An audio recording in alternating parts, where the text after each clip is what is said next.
যুবকেরা, হে আমার বন্ধুরা, শুনে রেখে দিন বাবা, মুসা আলাইহিস সালাতু ওয়াস সালামের জামানায় তৎকালীন যুগের সবচেয়ে ধনী ব্যক্তি যে ছিল তার নাম হলো কারুন। কারুন কে ছিল জানেন? কারুন ছিল মুসা নবীর আবার পাড়া সম্পর্কে চাচাতো ভাই, একই খানদানের একই গোত্রের মানুষ। কারুন ছিল আবার ফেরাউনের উজির, ফেরাউনের সঙ্গী সে থাকতো। আগেই বলেছি ফেরাউন মানে এটা হলো একটা উপাধি, এটা লাকাব, তার মানে হলো রাজা, বাদশা, সুলতান। যেমন মুসা নবীর জামানায় যে ফেরাউন ছিল তার উজির ছিল কারুন। হে তরুণ যুবকেরা, মুসা নবীর সম্পর্কে আমি বেশি আলোচনা করব না, বেশি ডিসকাস করব না, অনেক আলোচনা আছে।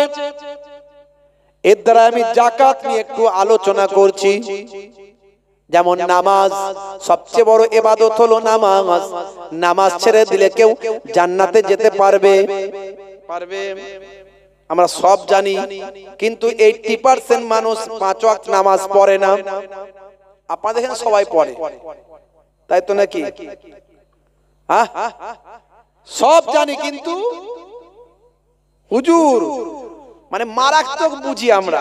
রাগ করবেন না বাপ, মারাত্মক বুঝি, বেশি বুঝি, মারাত্মক। এখন ঘরেতে চুরি হয়েছে, ঘরে এক ব্যক্তির, গ্রামের এক ব্যক্তির ঘরে চুরি হয়েছে, থানায় ফোন করেছে, হ্যালো হ্যালো। ওপার থেকে যিনি ফোন ধরেছেন তিনি বলছেন হোয়াট, ইংরেজি বলেছেন, হোয়াট মানে কি? তখন ইনি চিন্তা করছেন, গ্রামের লোক তো চিন্তা করছেন, বাপরে ইংরেজি বলছে, ইংরেজি বলছে, তাহলে তো আমাকে ইংরেজি চালাতে হবে। তখন এপার থেকে গ্রামের লোকটা বলছে, কাটিং দা বাঁশের বেড়া, ওপেন দা ডোর, সব লইয়া গেছে চোর। তখন ওই পার থেকে ওই অফিসার বলছে, হোয়াট ইজ দা বাঁশের বেড়া? ইংরেজিতে আবার বাঁশের বেড়া কি ভাই? বলছে হোয়াট ইজ দা বাঁশের বেড়া। তখন এপার থেকে এই গ্রামের লোকটা বলছে, এ আবার ইংরেজিতে বলছে, বাঁশের বেড়া ইজ খাড়া খাড়া, তার উপরে পেরেক মারা। মানে এত অতিরিক্ত ইংরেজি বুঝেছে, বুঝতে পারছেন? ভয়ঙ্কর বুঝেছে। কারণ আমরা হয়ে গেছি ভয়ঙ্কর বোঝা, বুঝে নিচ্ছি, সব জানি কিন্তু মানি না। মসজিদে দেখবেন ফাঁকা, সবকিছুতে সাকসেস পেতে চাই, সবকিছুতে আমরা সাকসেস পেতে চাই, কিন্তু সাকসেসটা কোথায় গেলে পাবো এটা জানি না। আল্লাহ বলছেন, সাকসেস যদি পেতে চাস নামাজে এসে একবার দাঁড়াস। মুয়াজ্জিন দেয় হাইয়া আলাস সালাহ, হে মুসলমান যুবক নামাজে এসে হাজিরা দে ভাই। মুয়াজ্জিন বলছে, নামাজে যদি হাজিরা দিস তুই সফলতা, সাকসেসফুল হবি, এতে কোনো সন্দেহ নাই। 5 বার করে মুয়াজ্জিন আওয়াজ দিয়ে বলেন, হাইয়া আলাস সালাহ, হাইয়া আলাস সালাহ, এসো নামাজের দিকে এসো, এসো নামাজের দিকে এসো। যদি নামাজের দিকে আসো তাহলে কি হবে? নামাজ পড়তে এলে কি পাবে? মুয়াজ্জিন আবার জানিয়ে দেয়, হাইয়া আলাল ফালাহ,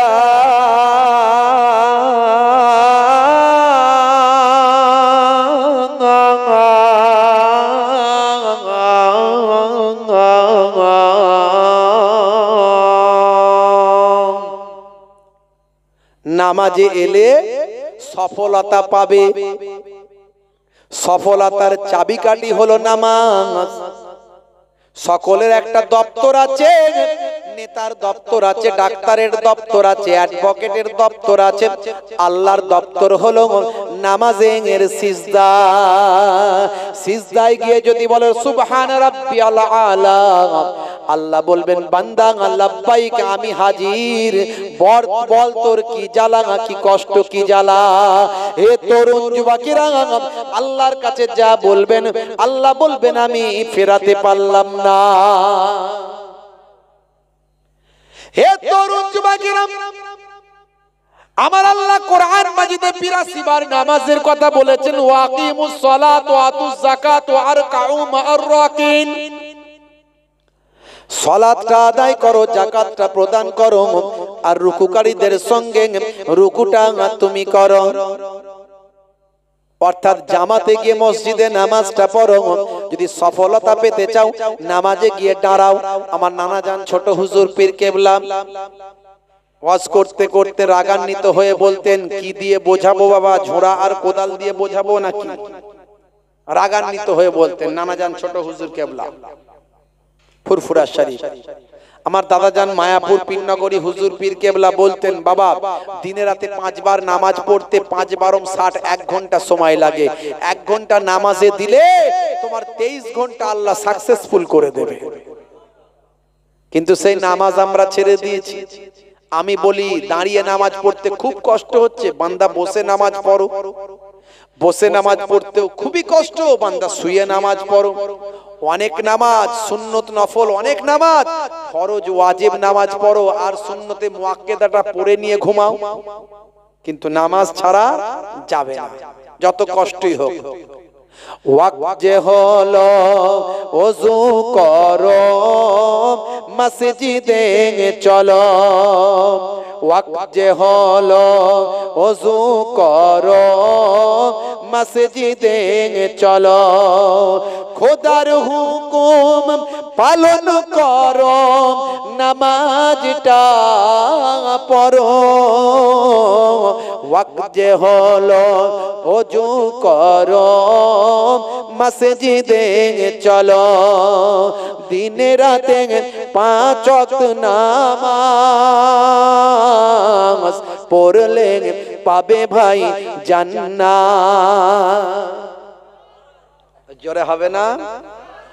ফজরের সময় হলে মসজিদে যাও তুমি চলে। থেকো না বিছানায় শুয়ে, খোদা দেন রহমত ঢেলে। জোরে হবে না? জোহরের সময় হলে কাজটা দাও তুমি ছেড়ে, কিছু সময় দাও নামাজে, সফলতা আসবে চলে। আর জোরে হবে না? মাগরিবের ওয়াক্ত আসিলে মসজিদে যাও তুমি চলে। কবরের আযাব থেকে মুক্তি প্রভু দেবে। ওয়াক্ত যে হলো ওযু করো, মসজিদে চলো। খোদার হুকুম পালন করো, নামাজটা পড়ো। ওয়াক্ত যে হলো ওযু করো, মসজিদে চলো। দিনে রাতে 5 ওয়াক্ত নামাজ পড়লে পাবে ভাই জান্নাত। জোরে হবে না? হে তরুণ যুবকেরা, এই নামাজ একটা বড় ইবাদত। নামাজের মধ্যে আছে উত্তম ব্যায়াম। আমি বলছি না, যারা ব্যায়াম বিশেষজ্ঞ তারা বলছেন। ওযুর মধ্যে আছে এত সুন্দর ট্রিটমেন্ট। আপনি যদি উত্তেজিত হয়ে যান, রাগান্বিত হয়ে যান, আপনি হাতের কনুইয়ের উপর পর্যন্ত ধৌত করুন, ঘাটটা মাসা করুন, মুখটা ধৌত করুন, আপনার উত্তেজিত নার্ভগুলো শান্ত হবে। ওযু আপনার রাগ থেকে বাঁচিয়ে দেবে যখন রাগান্বিত হবে। তাই ইসলামে বলা হয়েছে ওযু করে 2 রাকাত নামাজ পড়ো। কোনো বাজে সিদ্ধান্ত নেবে না, বাজে কথাবার্তায় কান দেবে না।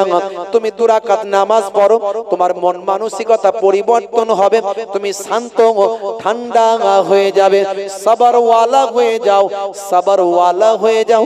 আমার আল্লাহ কোরআন মাজিদে জানিয়ে দেন, ওয়ালা নাবলু আন্নাকুম বিশাইয়্যিম মিনাল খাউফি ওয়াল জু ওয়া নাকসিম মিনাল আমওয়ালি ওয়াল আনফুসি ওয়াস সামারাত ওয়া বাশশিরিস সাবিরিন। হে তরুণ যুবকেরা, হে আমার বন্ধু বন্ধুরা, আল্লাহ বলছেন মাঝে মাঝে আমি তোমাদের জানের মালের নোকসান দিয়ে, ক্ষতি দিয়ে তোমাদের পরীক্ষা করি, তোমাদের ক্ষুধা দিয়ে, তোমাদের রোগ দিয়ে, অসুস্থতা দিয়ে তোমাদের পরীক্ষা করি। তোমরা সেই পরীক্ষায় যারা সবর করেন তাদের জন্য আছে সুসংবাদ। যারা সবর করে তাদের জন্য আছে সুসংবাদ। অবাশিরিস সাবিরিন, সবরকারীদের জন্য সুসংবাদ। হে তরুণ যুবকেরা, হে আমার বন্ধুরা, হে আমার মুরব্বিয়ানেরা, জওয়ান যুবকেরা আমার, তাহলে আপনাকে আমাকে ঈমানকে মজবুত করতে হবে, আমলকে পরিশুদ্ধ বানাতে হবে, ইবাদতটা বেশি বেশি করতে হবে, ছোটদের স্নেহ করতে হবে, বড়দের সম্মান করতে হবে, মুসলমানকে ভালোবাসতে হবে, হিন্দু ভাইদের ভালোবাসতে হবে, খ্রিস্টান জৈন বৌদ্ধদের ভালোবাসতে হবে। কেউ বিপদে পড়লে সে মুসলমান না হিন্দু না খ্রিস্টান দেখবেন না, মানুষ বিপদে পড়েছেন মানুষের পাশে গিয়ে দাঁড়াবেন। এটাই ইসলামের নির্দেশ, এটাই ইসলামের বাণী। ইসলাম ব্যাপকতায় বিশ্বাসী, ইসলাম ক্ষুদ্রতায় বিশ্বাসী নয়, ইসলাম আত্মকেন্দ্রিকতায় বিশ্বাসী নয়। হে তরুণ যুবকেরা, হে আমার মুরব্বিয়ানেরা, মানুষকে ভালোবাসুন, মানুষের উপকার করুন। আগে মানুষ হন, তারপরে মুসলমান হবেন। আপনি মানুষ যদি হতে না পারেন, কিসের আপনি মুসলমান? হে জওয়ান যুবকেরা, হে আমার মুরব্বিয়ানেরা, দেখুন ইসলামে জাকাত, জাকাতের অর্থ হলো গরিবকে ধনী বানানো, গরিবি হাটাও, দেশটা বাঁচাও। এটাই হলো ইসলামের নির্দেশ, জাকাতের উদ্দেশ্য গরিবি হাটাও, দেশ বাঁচাও। আমরা মুখে বলি গরিবি হাটাও, দেশ বাঁচাও, কিন্তু ষড়যন্ত্র করে আমরা গরিব রেখে দিই। গরিবকে গরিব বানাই, তেলা মাথায় তেল দিয়ে ধনী বানায়। আছে না নাই? যত বড় লোক হচ্ছে আদানি আর আম্বানিরা। কথা ঠিক না ভুল? হ্যাঁ, মেহুল চস্কি আর বিজয় মালিয়া, তাদের কোনো খবর আজ কেউ দিতে পারে না আনিয়া। কথা ঠিক না ভুল? আর মাঝখান থেকে আপনি একটা বিস্কুট কিনবেন, তার জিএসটি লাগবে। আছে না নাই? বিস্কুট কিনবেন, জিএসটি দেবেন। কি গো? এটা আমরা বুঝি না যে মূল্য বৃদ্ধি কোন জায়গায় চলে গেছে, বাজারের দাম কত বেড়েছে, আনাজপত্র খাবার উপায় নাই, তেল ডাল থেকে শুরু করে কি অবস্থা। মাঝখান থেকে নেতারা ধর্মের খেলা চালাচ্ছে, বুঝতে পারছেন? এ দেশেও চলছে, ও দেশেও চলছে। আবার ওরা একটা ছোট মতো দেশ হয়ে আবার আমাদেরকে হুমকি দিচ্ছে, বুঝতে পারছেন? গায়ে গোশ নাই, গোবরে চর্বি। ভাইরা আমার, তরুণ যুবকেরা আমার, কিন্তু এর মাঝখানে খেলা অন্য। এদেশের মানুষও খারাপ নয়, ও দেশের মানুষও খারাপ নয়, এরাও ভালো ওরাও ভালো, বুঝতে পারছেন? আসলে খেলা চলছে অন্য। ওখানে আপনার সামনে তত্ত্বাবধায়ক সরকার আছে, তাদের আবার ভোট হবে, সেই ভোটে তো তাদেরকে জিততে হবে। জিততে গেলে মেজরিটি পার্সেন্টের ভোট চায়, তাই মেজরিটি পার্সেন্টকে ঠিক রাখার জন্য যা করা দরকার তাই তারা করছে। আর এদেশেও সামনে 26-এ বিধানসভা ভোট, বুঝতে পারছেন? এখানেও ভোট চাই। এই ভোটেরটাকে ঠিক রাখার জন্য, মেজরিটি পার্সেন্টকে এক করার জন্য সাম্প্রদায়িক খেলা কিছুজন চালাচ্ছে, এরাও একই রকম চালিয়ে যাচ্ছে। সব কিন্তু গেম, সব কি গেম।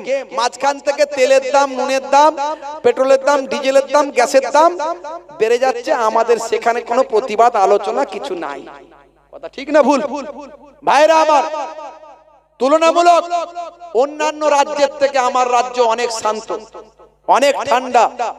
এখানকার মানুষ অনেক সুখে দুঃখে আমরা পাশে একে অপরের থাকি। হিন্দু মুসলমান খ্রিস্টান জৈন আমরা একসঙ্গে বড় হয়েছি।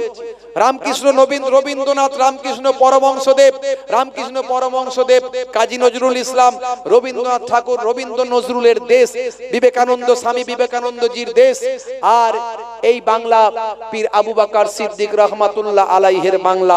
এখানে আমরা ছোট থেকে মানুষ হয়েছি। হিন্দু আর মুসলিম মোরা দুই সহোদর ভাই, এক বৃন্তে দুটি কুসুম, এক ভারতে ঠাই। এখানে হিন্দু মুসলমানের বাস এত লাগালাগি, এত ঘাসাঘাসি, একে অপরের সুখে দুঃখে, অনুষ্ঠানে ওকেশনে, বিয়ে বাড়িতে, ভালোবাসায়, মহাব্বতে, উৎসবে, অনুষ্ঠানে একে অপরের পাশে যেমন আনন্দ আমরা ভাগ করি, তেমন এখানে কোনো বিপদ হলে, এখানে কারো বাড়িতে আগুন লাগলে তার ধোঁয়াটা হিন্দু ভাইয়ের বাড়িতে আগুন লাগলে মুসলমান বাড়ির ভাইয়ের বাড়িতে ধোঁয়াটা যাবে, আর মুসলমান ভাইয়ের বাড়িতে ধোঁয়া আগুন লাগলে হিন্দু ভাইয়ের বাড়িতে ধোঁয়া যাবে। এটা আমাদের মনে রাখতে হবে, কথা ঠিক না ভুল? তাই আমরা সব সময় যেন কোনোভাবে কারো প্ররোচনায় পা না দিয়ে, কারো ফাঁদে পা না দিয়ে জড়ায়, তার জন্য সচেতন থাকতে হবে। নেতারা নেতৃত্ব দিয়ে গদি নিয়ে চলে যাবে, তারপরে খবর থাকবে না, ভোট কেটে যাবে, দাবি দেখবেন আর কোনো খবর নাই। কিন্তু আমি আপনি আমার আপনার পাশে একে অপরের প্রয়োজনে সুখে দুঃখে লাগবে, যেমন ছিলাম তেমনই থাকতে হবে, কথা ঠিক না ভুল? হে তরুণ যুবকেরা, যাকাতের কথা বলছিলাম। যাকাত গরিবকে ধনী বানানোর একটা পদ্ধতি। হে জওয়ান যুবকেরা, মুসা নবীর জামানায় তৎকালীন যুগের সবচেয়ে বড় ধনী মানুষটার নাম বললাম কারুন। কারুন হলো সবচেয়ে ধনী মানুষ। হে তরুণ যুবকেরা, হে আমার বন্ধুরা, শুনে রেখে দিন বাবা, জেনে রেখে দেন, কারুন বাবা এত বড় ধনী মানুষ ছিল। মুসলমান একটু শুনে রাখুন, কারুন এত বড় ধনী মানুষ ছিল, যার সম্পদ ছিল এত বেশি, যার সিন্ধুক ছিল, মানে বক্স সিন্ধুক, এই সিন্ধুক এত সোনা দানা হিরে মতি পান্না প্রবাল এত বেশি মূল্যবান, ভাই আমার মূল্যবান রত্ন ছিল, যেগুলোর জন্য তাকে অনেক চাবি ব্যবহার করতে হতো। সেই চাবিগুলো বহন করার জন্য, সেই চাবিগুলো বয়ে নিয়ে যাওয়ার জন্য একদল শক্তিশালী লোক তার ভাড়া করা ছিল। এই চাবি বওয়ার জন্য একদল শক্তিশালী মানুষ ভাড়া করে রেখেছিল, তারাও তার চাবি বহন করতে হিমশিম খেত। যেটা আমার আল্লাহ কোরআন মাজিদে সূরা কাসাসের মধ্যে জানিয়েছেন। সূরার নাম হলো সূরা কাসাস, আয়াত নাম্বার হলো 76। ইন্নাল কারুনা কানা মিন কওমি মূসা ফাবাগা আলাইহিম ওয়া আতাইনাহু মিনাল কুনুজ মা ইন্না মাফাতিহাহু লাতানু বিল উসবাতি উলিল কুওয়াতি ইয ক্বালা লাহু কওমুহু إذ قال له قومه لا تفرح إن الله لا يحب الفارحين। হে তরুণ যুবকেরা, আমার আল্লাহ বলেন কারুন ছিল মুসার সম্প্রদায়ভুক্ত, সে তাদের প্রতি উদ্ধত আচরণ করেছিল। আমি তাকে এমন ধনভাণ্ডার দিয়েছিলাম যার চাবিগুলো বহন করার জন্য একদল বলবান শক্তিশালী লোকের পক্ষে সেটা কষ্টসাধ্য হয়েছিল। স্মরণ করো তার সম্প্রদায়ের প্রতি যে যারা বলেছিল ধন সম্পদের জন্য গর্ব করো না, আল্লাহ তাআলা গর্বিতদের ভালোবাসেন না। ইন্নাল্লাহা লা ইউহিব্বুল ফারিহিন। হে তরুণ যুবকেরা, সেই কারুনকে যখনই মুসা নবী দেখতেন, মুসা নবী বলতেন, কারুন তুমি এত সম্পদের মালিক, তুমি যাকাত দাও। কারুনকে মুসা নবী দেখলি রাস্তাঘাটে যেখানে দেখতেন বলতেন, এই কারুন তুমি এত সম্পদের মালিক, যাকাত দাও। আর কারুন বলতো, হে মুসা তুমি আমার এইটুকু সম্পদকে এত সম্পদ বলছো? আমার কি সম্পদ দেখলে তুমি এত সম্পদ বলছো? আমি কত কষ্ট করে মেহনত করে এগুলো উপার্জন করেছি। যতই যাকাত দিতে বলতো, কারুন যাকাত দিত না। হে তরুণ যুবকেরা, আল্লাহর নবীরা মানুষকে হেদায়েত করার চেষ্টা করেন, যাতে করে মানুষ হেদায়েত প্রাপ্ত হয়ে জান্নাতবাসী হতে পারে। সমস্ত নবীরা, সমস্ত রাসূলেরা, সমস্ত পয়গম্বরেরা মানুষকে হেদায়েতের আলো দান করার চেষ্টা করেছেন। সমস্ত আউলিয়ায়ে কেরামেরা, বড় পীর আব্দুল কাদের জিলানী আল বাগদাদি থেকে খাজা গরিব নওয়াজ মাইনুদ্দিন চিশতি আজমিরি সঞ্জারি থেকে সমস্ত আউলিয়ায়ে কেরামেরা, ভাই আমার, দোস্ত আমার, মানুষকে হেদায়েতের আলো দেওয়ার চেষ্টা করেছেন।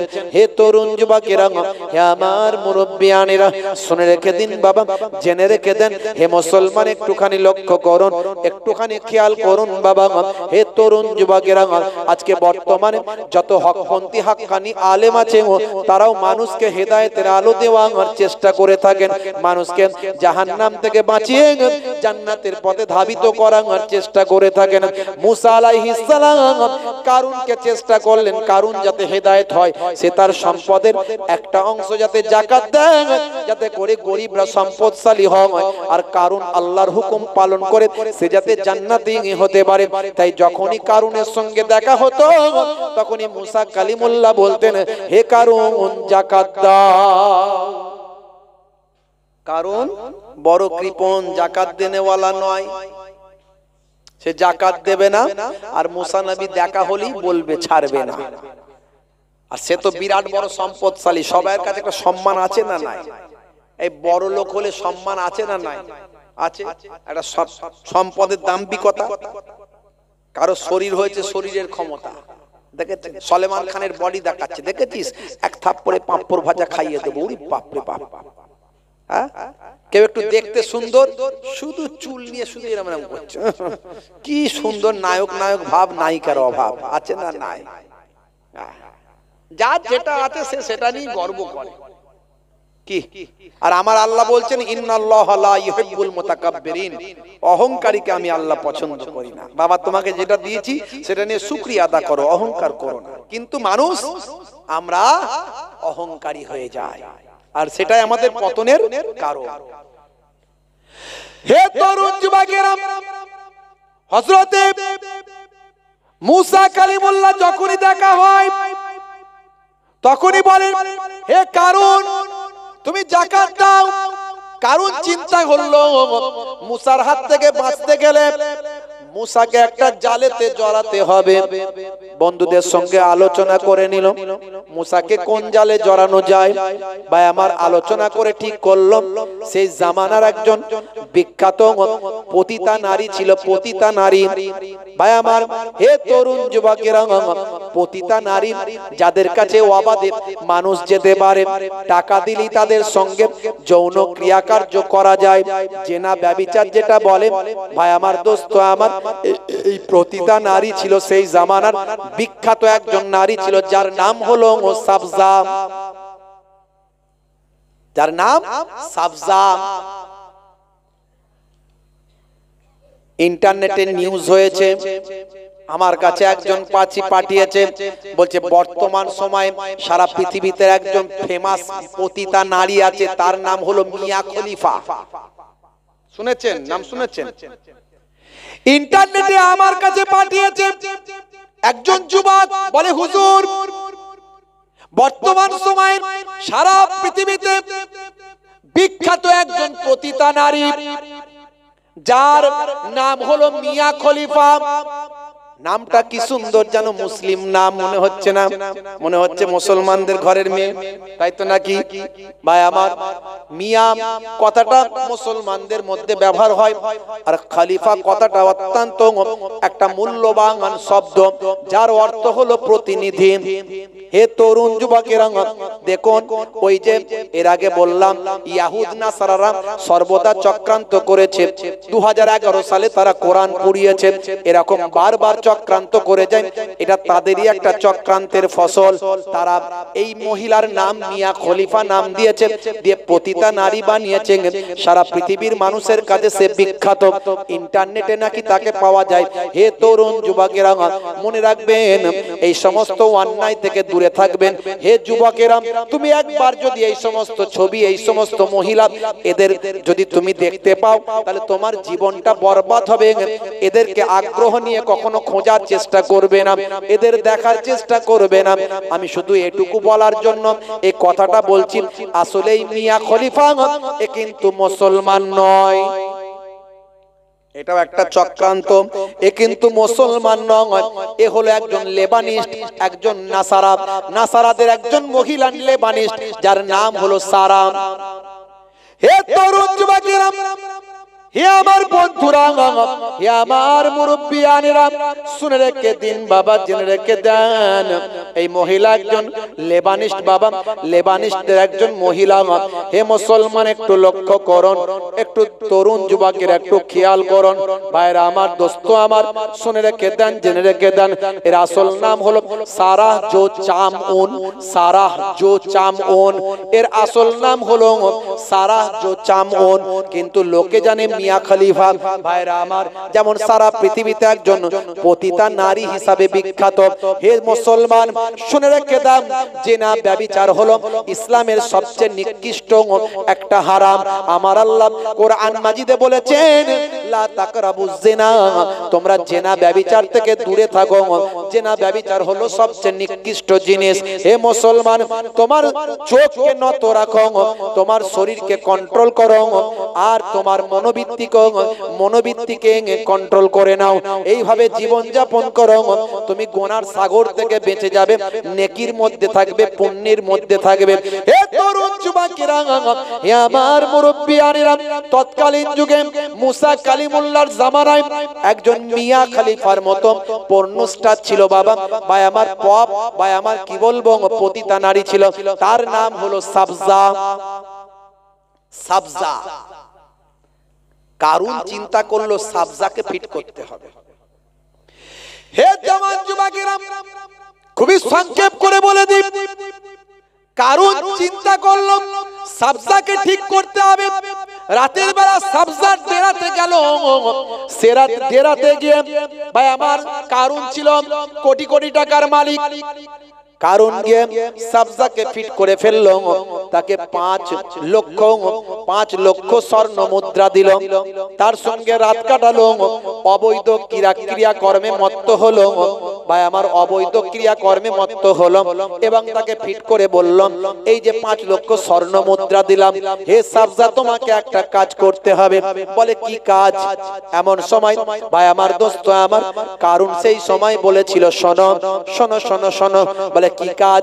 বলে অমুক দিনে অমুক জায়গায় আমাদের যে বড় খোদা, ভাই আমার, যাকে তারা ফেরাউন বলে, সেই ফেরাউন নিজেকে খোদা বলেছিল, আনা রব্বুকুমুল আলা বলেছিল, আমি তোমাদের বড় খোদা বলেছিল। সেই বড় খোদার জন্মদিন, খোদার আবার জন্মদিন, ভালো করে ভাবুন। হে তরুণ যুবকেরা, কারণ বললো আমাদের বড় খোদার জন্মদিন, রাজ দরবারে জন্মদিন পালন হবে, অনেক খানা পিনার ব্যবস্থা হবে, অনেক মানুষ সেখানে উপস্থিত হবে। আর মানুষ যেখানে হাজির হয়, মুসা কালিমুল্লাহ সেখানে গিয়ে আল্লাহ এবং নিজের আল্লাহ এবং রাসূলের বাণীটা সেখানে জানিয়ে দেয়। মানুষ বেশি হলেই মুসা কালিমুল্লাহ আল্লাহর বাণী বলে সেখানে। এখনকার যুগে আপনারা আমাদেরকে দাওয়াত করছেন, নজরানা দিচ্ছেন, এত সুন্দর লাইটিং, এত ব্যবস্থাপনা, এত সম্মান। তখনকার যুগে নবীদেরকে অনেক কষ্ট করতে হয়েছে, তবে আজকে আমরা এই দিনটা দেখতে পাচ্ছি। বুঝতে পারছো? যেখানে মানুষ জুটতো সেখানে গিয়ে মুসা কালিমুল্লাহ তাদেরকে গিয়ে আল্লাহর একত্ববাদ, ওয়াহদানিয়াত, দ্বীনের কথা বলতো। তবে মানুষ তাদের কিছু করতে পারতো না, অনেক কষ্ট দিয়েছে কিন্তু কিছু করতে পারেনি, কারণ আল্লাহ প্রদত্ত ক্ষমতা ছিল তাদের। মুজিজা আল্লাহ দিয়েছিলেন। মুসা নবী হাতের লাঠি ফেলতেন, বিরাট বড় সাপ হয়ে যেত। কি হাতটা গোল করে ঘোরাতেন, সূর্যের মতো আলো হতো। হে তরুণ যুবকেরা, হে আমার বন্ধুরা, শুনে রেখে দিন বাবা, জেনে রেখে দেন। হে মুসলমান, খুবই সংক্ষেপ করে বলি, সময় খুব কম, ছোট্ট করে বলে দি বাবা। এমন সময় দেখতে পাওয়া যায়, ভাই আমার, দোস্ত আমার, কারণ বলল সাবজা, আমাদের বড় খোদার জন্মদিনে তুমি সেখানে মেয়েদের প্যান্ডেলে গিয়ে একটা দেওয়ালে ঠেক দিয়ে বসে যাবে। মাশাআল্লাহ, আমার ছোট ভাই, মামাতো ভাই, তিনি এসে হাজিরা হয়েছেন। দেখতেও সুন্দর, অজ সুন্দর, মনও সুন্দর। আপনারা সব খুশি তো নাকি? কি কথা, খুশি না? খুশি না? এটুকু বলবো না, শেষ করে দেবো। মাশাআল্লাহ, মাশাআল্লাহ, এসে হাজির হয়ে গেছে। একবার তাকবীর দেন, নারে তাকবীর। এই স্টেজে আসছে নাকি? স্টেজে আসছে? আচ্ছা, যদি স্টেজে আসে তাহলে নিয়ে চলে আসো। একবার তাকবীর দেন, নারে তাকবীর, নারে তাকবীর। সিলসিলা হক ফুরফুরা শরীফ। এই পীরের আওলাদরা এলে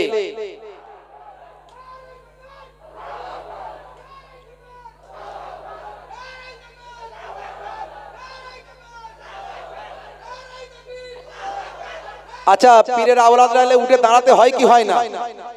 এগুলো আপনাদেরকে শেখাবো কেন, বলবো কেন? এগুলো